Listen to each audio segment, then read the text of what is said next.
আসসালামু আলাইকুম রহমতুল্লাহ বরকাতুহু।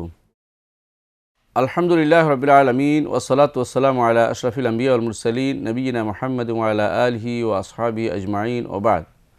সম্মানিত দর্শকবৃন্দ, আমরা আলোচনা করছিলাম ইমাম আবু জাফর তাহাবী রহমতুল্লাহ রচিত বয়ান ইতিকাদ আহলুস সুন্নাহ ওয়াল জামাআহ, আহলুস সুন্নাহ ওয়াল জামাআতের আকীদার বর্ণনা, যা বাংলা ভাষায় ইমাম তাহাবীর আকীদা নামে খ্যাত, এর একটি অংশ নিয়ে দর্শকবৃন্দ আমরা আলোচনা করেছিলাম গত পর্বে। আমাদের ইমাম যে আলোচনা শুরু করেছিলেন, বিশেষ করে নবী রাসূলদের উপর কীভাবে ঈমান আনতে হবে, সেটা আমরা গত পর্বে শেষ করেছি।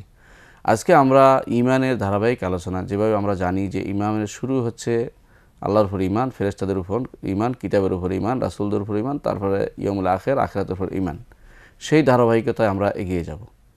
আমরা এই ধারাবাহিকতা কোত্থেকে নিয়েছি?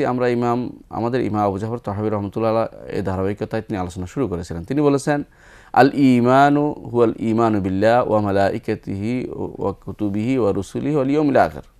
তিনি নিজে এই ভাগটা করে দিয়েছেন, ঈমানের রকমগুলো আলোচনা করেছেন। তিনি বলেছেন, ঈমান হচ্ছে আল্লাহর উপর ঈমান রাখা, ফেরেশতাদের উপর ঈমান রাখা, কিতাবের উপর ঈমান রাখা, রাসূলদের উপর ঈমান রাখা এবং আখিরাত শেষ দিবসের উপর ঈমান রাখা।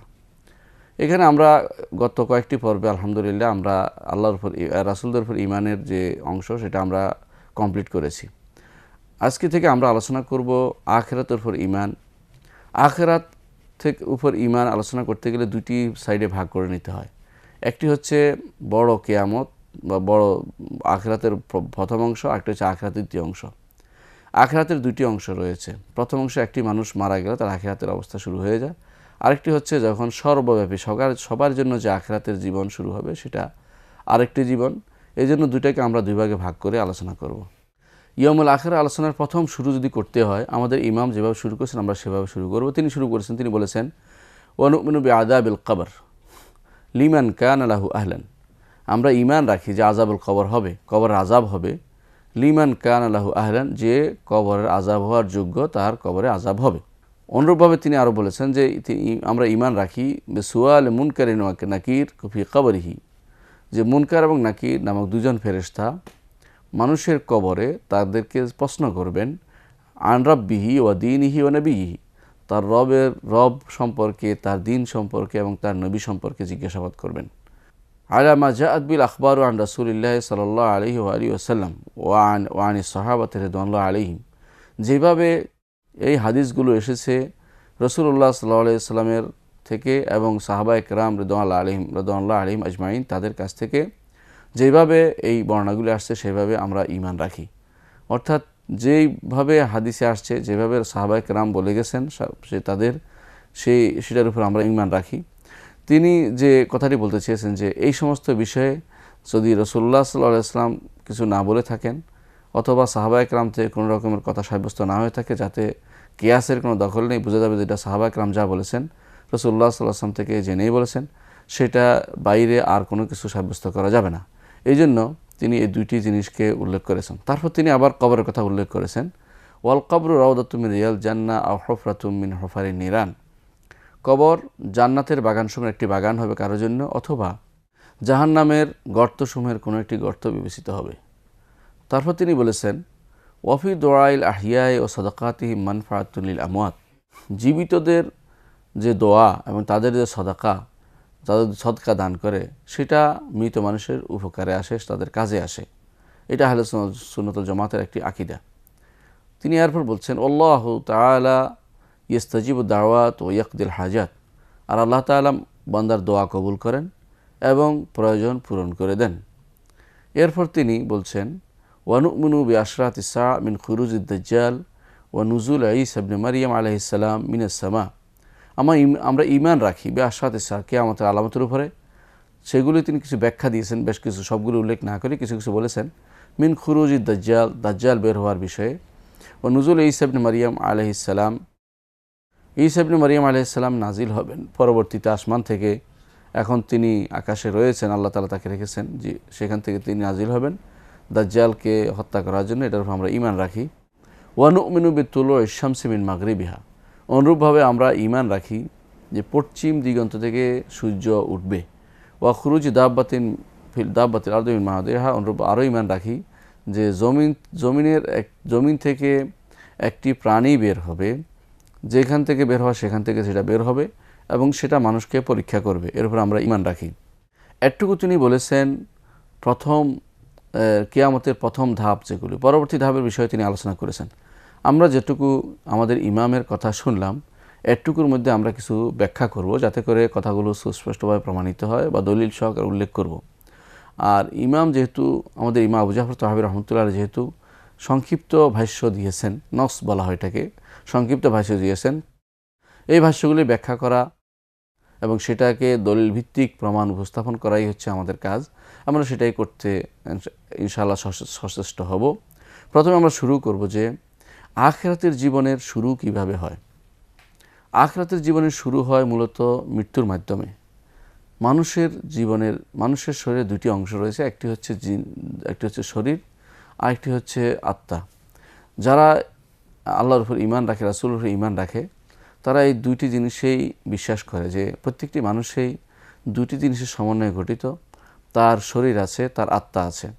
শরীর এবং আত্মার বাইরে দুইটাকে, আত্মাকে অস্বীকার করলে তার ঈমান থাকবে না, কারণ আল্লাহ এবং তার রাসূল আত্মাকে সাব্যস্ত করেছেন এবং আত্মাকে আলাদা করে সাব্যস্ত করেছেন। যারা আল্লাহ এবং তার রাসূলে ঈমান রাখে না, যারা কাফের, যারা তথাকথিত নাস্তিক, তারা শুধুমাত্র মনে করে যে আমি যা দেখছি সেটাই আছে, এর ভিতরে আত্মার কোনো অংশ নেই। এবং তারা মনে করে থাকে যে আত্মা হচ্ছে মানুষের রক্ত বন্ধ হয়ে যাওয়া, রক্ত চলাচল, তারা এটা মনে করতে পারে। কিন্তু ঈমানদার মনে করে যে আল্লাহ তাআলা মানুষকে দুই জিনিস দিয়ে তৈরি করেছেন, একটি হচ্ছে শরীর, আরেকটি হচ্ছে আত্মা। যখন মানুষ মারা যায় তখন শরীর থেকে সে আত্মাটা আলাদা হয়ে যায়। এই আত্মাটাকে আরবিতে রূহ বলা হয়। কোরআনে কারিমে আল্লাহ তাআলা এই রূহ শব্দটি বিভিন্ন অর্থে ব্যবহার করেছেন।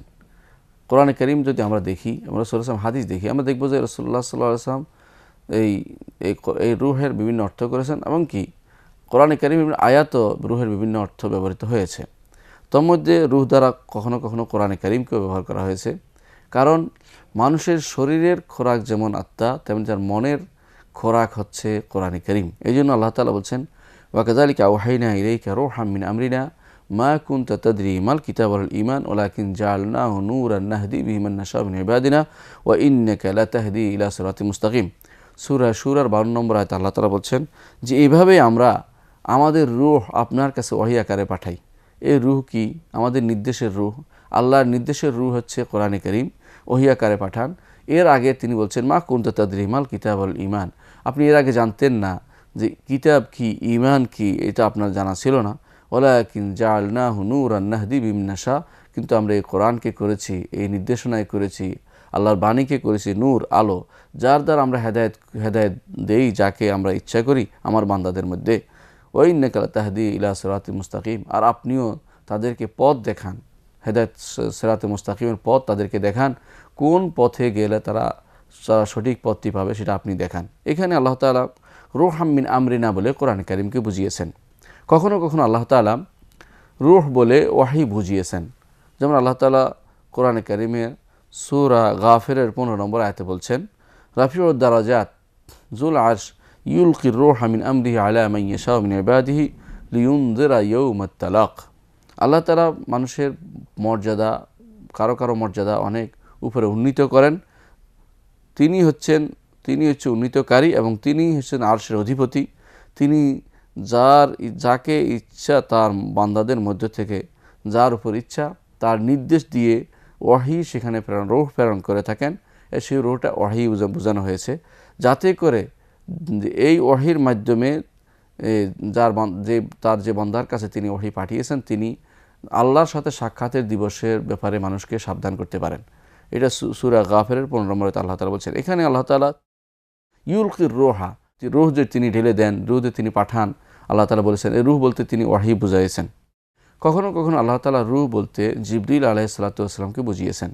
যেমন আল্লাহ তাআলা কোরআনে কারীমে বলেছেন যখন মারিয়াম আলাইহিস সালামের কাছে আল্লাহ তাআলা পাঠালেন, আল্লাহ তাআলা যখন জিবরিলকে পাঠান তখন আল্লাহ তাআলা বলছেন ফাত্তাখাযাত মিন দুনিহিম হিজাবান ফাআরসালনা ইলাইহা রূহানা ফাতামাসসালা লাহা বাশারান সাওয়িয়া। তখন আল্লাহ তাআলা বলছেন যে আমাদের মারিয়াম আলাইহিস সালাতু ওয়াস সালামের ব্যাপারে তিনি বলছেন যখন তিনি ঈসা আলাইহিস সালামকে তিনি কীভাবে গর্ভে ধারণ করলেন সেই ঘটনাটা বলছিলেন। আল্লাহ তাআলা বললেন যে তিনি হিজাব গ্রহণ করলেন, একাকিত্ব গ্রহণ করলেন, পর্দা গ্রহণ করলেন, তখন আমরা সেখানে পর্দার ভিতরে পাঠালাম আমাদের রূহকে। ফাতামাসসা আলা বাশারান সাওয়িয়া, আমাদের রূহ একজন পূর্ণ মানবে তার সামনে উপস্থিত হলো। তিনি এরপর ভয় পেলেন, বললেন ইন্নী আউযু বির-রহমানি মিনকা ইন কুনতা তাকিয়া, তোমার কাছে আল রহমানের আশ্রয় চাচ্ছি, তুমি যে অন্যায় করেছো, তুমি এখানে কেন প্রবেশ করছো, ইত্যাদি ইত্যাদি। তখন তিনি বললেন যে আমি তো মানুষ নই, আমি তো একজন আত্মা, আমি তো জিবরিল, আমি এসেছি তোমার কাছে যে তোমাকে খুশখবরে জানাতে এবং তোমাকে একটা সন্তান প্রদান করতে। তিনি তখন বলেছিলেন যে আমার সন্তান কিভাবে হবে, আমি তো কোনো বিবাহিত নারী নই, আর আমি তো কোনো খারাপ কাজেও প্রবৃত্ত হই না। তখন তিনি বলছেন না, তোমাকে আল্লাহ তাআলা দান করবেন। তখন তিনি ফু দিয়ে দিলেন এবং সেই ফুয়ের কারণে এবং মরিয়ম আলাইহিসসালাতু ওয়াসসালামের ঔরসে সন্তান জন্ম লাভ করেন এবং সেই সন্তানই হচ্ছে ঈসা আলাইহিসসালাতু ওয়াসসালাম।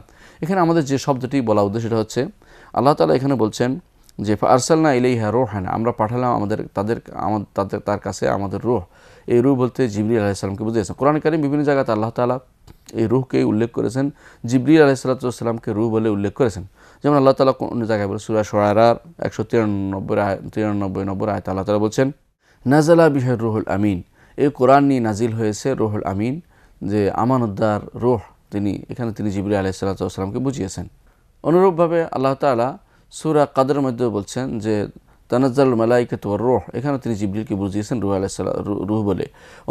অনুরূপভাবে তিনি আল্লাহ তাআলা কোরআনে কারীমের অন্য জায়গাতে রূহ বলতে শক্তিকেও বুঝিয়েছেন এবং দৃঢ়পদ থাকাকেও বুঝিয়েছেন, সাহায্য সহযোগিতাকে বুঝিয়েছেন।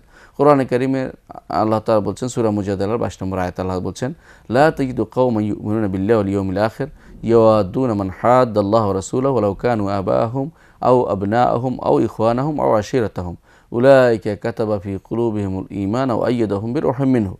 যে আপনি পাবেন না যারা আল্লাহর উপর ঈমান রাখে, আখিরাতের উপর ঈমান রাখে, তারা আল্লাহ এবং তার রাসূলের বিরোধী যারা আছে, তাদের বিরোধী শক্তির সাথে বন্ধুত্বপূর্ণ সম্পর্ক রাখে, এদেরকে আপনি পাবেন না। অর্থাৎ ঈমানদাররা কখনো আল্লাহ এবং তার রাসূলের বিরোধী যারা আছে, এই আল্লাহর উপর ঈমান রাখে, আখিরাতের উপর ঈমান রাখে, তারা কখনো এরকম বন্ধুত্ব স্থাপন করে না, আল্লাহ এবং তার রাসূলের শত্রুদের সাথে বন্ধুত্ব স্থাপন করে না। যদিও তারা তাদের পিতা হোক, সন্তান হোক, ভাই হোক অথবা তাদের জ্ঞাতিগোষ্ঠী হোক, এদের জন্য আল্লাহ তাআলা এদের অন্তরে আল্লাহ তাআলা ঈমান লিখিয়ে দিয়েছেন এবং তাদেরকে আল্লাহ তাআলা তার পক্ষ থেকে বিশেষ শক্তি দেয়া তাদেরকে দৃঢ়পদ করেছেন। এখানে বিরূহিম মিনহু দ্বারা বোঝাচ্ছেন আল্লাহর পক্ষ থেকে বিশেষ শক্তি, বিশেষ দৃঢ়পদ, বিশেষ সাহায্য দিয়ে আল্লাহ তাআলা বোঝানো, ঈমানের সাহায্য তাদেরকে আল্লাহ তাআলা করেছেন। তো রূহ দ্বারা কখনো কখনো শক্তি, সামর্থ্য, সাহায্য এটাও বুঝিয়েছেন আল্লাহ তাআলা কোরআনে কারীমে।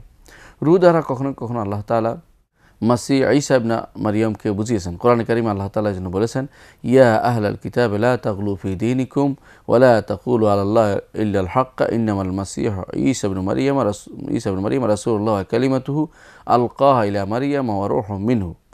হে আহলে কিতাব, হে কিতাবধারীরা, তোমরা তোমাদের দ্বীনের মধ্যে বাড়াবাড়ি করো না এবং আল্লাহর উপর না জেনে হক ব্যতীত অন্য কোনো কথা বলো না, হক ব্যতীত কোনো কথা বলো না। মাসিহ ঈসা ইবনে মারইয়াম তো আর কেউ নয়, মরিয়ম পুত্র ঈসা মাসিহ আর কেউ নয়, তিনি তো একজন আল্লাহর রাসূল এবং তার একটি বাণী যা তিনি ঢেলে দিয়েছেন মারিয়ামের কাছে এবং তার পক্ষ থেকে প্রেরিত রূহ। ফাআমিনু বিল্লাহি ওয়া রাসূলিহি ওয়া লা তাকুলু সালাসা, সুতরাং তোমরা আল্লাহর উপর ঈমান রাখো এবং তার রাসূলদের উপর ঈমান রাখো, অর্থাৎ ঈসা আলাইহিস সালাম তার রাসূলদের উপর ঈমান রাখো। ওয়া লা তাকুলু সালাসা, তৃতীয়বাদে তোমরা বিশ্বাসী হইও না, আল্লাহ তাআলা তা নিষেধ করলেন। ইনতাহু খায়রাল লাকুম, যদি তোমরা তৃতীয়বাদ ছেড়ে দাও তোমাদের জন্য তা ভালো হবে। ইন্নামাল্লাহু ইলাহুন ওয়াহিদ, আল্লাহ এক, আল্লাহ ব্যতীত আর কোনো ইলাহ নেই। সুবহানাহু আন ইয়াকুনা লাহু ওয়ালাদ, তিনি কতই না পবিত্র যে তার কোনো সন্তান, তিনি কোনো সন্তান ধারণ করবে বা সন্তান গ্রহণ করবে, তা থেকে তিনি অনেক পবিত্র। লাহু মা ফিস সামাওয়াতি ওয়া মা ফিল আরদি ওয়া কাফা বিল্লাহি ওয়াকিলা, আসমান এবং জমিনে যা কিছু আছে সবই তার মালিকানাধীন, আর আল্লাহই হচ্ছে উত্তম কর্মবিধায়ক। সূরা নিসার 171 নম্বর আয়াতে আল্লাহ তাআলা মাসিহ ঈসা ইবনে মারইয়ামকে রূহ বলে সম্বোধন করেছেন। রূহ বলতে ষষ্ঠ যে অর্থটি আমরা আজকে উদ্দেশ্য নেব সেটা হচ্ছে রূহ বলতে আত্মাকে বোঝানো হয়, যা মানুষের জীবন যা দ্বারা পরিচালিত হয়, মানুষ যা না থাকলে মানুষ মরে গেছে বলা হয়ে থাকে। সেটাই কোরআনে কারীমে আল্লাহ তাআলা এই রূহের বিষয়টি বিভিন্ন জায়গায় উল্লেখ করেছেন যে মানুষের রূহ যখন চলে যায় তাওয়াফাতু রুসুলুনা, তাদের আমাদের রসুলগণ তাদের রূহকে যখন হরণ করে নেয়, আল্লাযীনা তাতাওয়াফাহুমুল মালায়েকাতুত তাইয়্যিবিন ভালো ভালো রূহ কখনো হরণ করা হয়, খারাপ অবস্থা হরণ করে, এভাবে তিনি আল্লাহ তাআলা নিজেই এই রূহের ব্যাখ্যা করেছেন। রাসূলুল্লাহ সাল্লাল্লাহু আলাইহি ওয়াসাল্লাম তিনিও রূহ শব্দটি উল্লেখ করেছেন এই অর্থে, অর্থাৎ মানুষের জীবনের যে একটি মানুষের জীবন যেটাতে জড়িত সেটাকে রূহ বলে ঘোষণা করেছেন। এখানে রূহ আসলে কি জিনিস? রূহ অনেকে মনে করে থাকে যে আলাদা কোনো জিনিস নয়, কিন্তু আসলে কোরআন এবং সুন্নাহ যদি আমরা গবেষণা করে দেখতে পাই রূহ সম্পূর্ণরূপে আলাদা জিনিস। এই জন্য রূহ সম্পর্কে আমাদের আলেমগঞ্জ যে ব্যাখ্যা দিয়েছেন সেটা হচ্ছে জিসমুন মুখালিফুন বিল মাহিয়া লিহাজ আল জিসমুল মাহসুস, যে এই যে আমরা ইন্দ্রিয়গ্রাহ্য যে একটা শরীর, এই শরীরের বিপরীত একটি শরীর রয়েছে, যেই শরীরটা অত্যন্ত সূক্ষ্ম এবং অত্যন্ত আলোকময় এবং যারা উপরের দিকে চলে যেতে চায় সবসময়, তার কখনো নিচের দিকে তার উদ্দেশ্য নয়, এবং খাফিফ হালকা হয়ে থাকে এবং যা মানুষকে জীবিত রাখে, যে কোনো জিনিসকে জীবিত রাখে এবং সেটা নড়াচড়া করার মতো সামর্থ্য রাখে। এটা মানুষের শরীরে এমনভাবে থাকে যেমনিভাবে গোলাপের ভিতরে পানি থাকে, এমন যেমনিভাবে জাইতুনের ভিতরে তেল থাকে সেভাবে থাকে, এবং যেমনিভাবে কয়লার ভিতরে আগুন থাকে সেভাবে সেটা মানুষের শরীরের ভিতরে সেভাবে সব জায়গাতে সেটার অবস্থান থাকে। এই যতক্ষণ পর্যন্ত এই রূহ মানুষের শরীরে থাকবে ততক্ষণ পর্যন্ত মানুষটাকে জীবিত বলা হয়। যখনই সেখান থেকে কোনো অংশ আলাদা হয়ে যায় সে অংশটাকে মৃত বলা হয়। আর যখন পুরো শরীর ছেড়ে চলে যায় তখন পুরো মানুষটাই মারা যায়। এই জন্য কোনো শরীরের মানুষের সাল্লা থাকে, মানুষের অবশ থাকে, সে অংশে রূহ থাকে না, অর্থাৎ সেটা মানুষের ধরা না ধরা সমান কথা হয়ে যায়।